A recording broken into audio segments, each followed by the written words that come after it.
আমরা দেখলাম মুফতি আমির হামজা ভাই কয়দিন আগে এসেছিলেন না আপনার এলাকায়, দেখলাম যে উনি কোন একটা মসজিদে ঢুকেছেন নামাজের জন্য।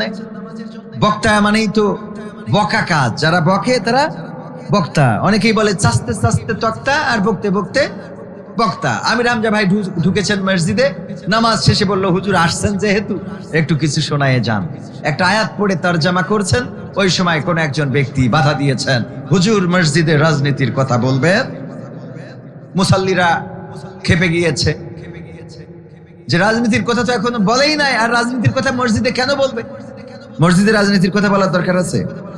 কোরআনেই তো ৬৬৬৬ মতান্তরে ৬২৩৪টা আয়াত রয়েছে। এই আয়াত নিয়ে যদি কথা বলা হয়, রাতের পরে রাত চলে যাবে, দিনের পরে দিন চলে যাবে, মাসের পরে মাস চলে যাবে, বছরের পরে বছর চলে যাবে, যুগের পরে যুগ কেটে যাবে, জন্মের পরে জন্ম চলে যাবে, কিন্তু কোরআনের কথা বলা কি শেষ হবে? তো সুতরাং রাজনীতির কথা কেন বলতে হবে? বরং কোরআনের নীতির কথা বললে অনেক রাজনীতিবিদদের সমস্যা হয়ে যায়। ঠিক না বে ঠিক?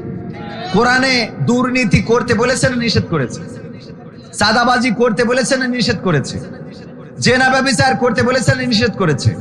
চুরি ডাকাতি ছিনতাই অন্যের হক ভক্ষণ করা, এগুলো কি করতে বলেছেন, নিষেধ করেছে। কোরআনের এইগুলো যদি বলা হয়, এখন যদি বলা হয় আল্লাহ বলেছেন তোমরা অন্যের সম্পদ অন্যায়ভাবে দখল করো না, তার মানে চাঁদাবাজি করো না, এই কথা বললে কিছু লোকের গা জ্বলতে পারে না। কোরআনে চাঁদাবাজদের বিরুদ্ধে কথা আছে না নাই? কোরআনে দুর্নীতিবাজদের বিরুদ্ধে কথা আছে না নাই? কোরআনে ধর্ষণকারীদের বিরুদ্ধে কথা আছে না নাই? কোরআনে যারা অন্যায় করে তাদের বিরুদ্ধে কথা আছে না নাই?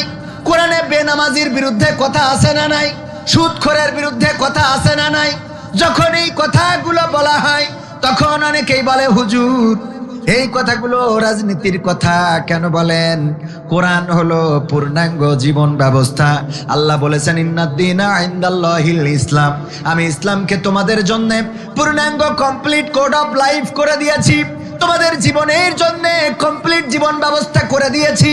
রান্নাঘর থেকে সংসদ ভবন পর্যন্ত কেমন করে চলবে, কেমন করে বলবে, কেমন করে খাবে, কেমন করে ঘুমাবে, কেমন করে মানুষের সাথে ব্যবহার করবে, সব কথা কোরআনে আছে না নাই?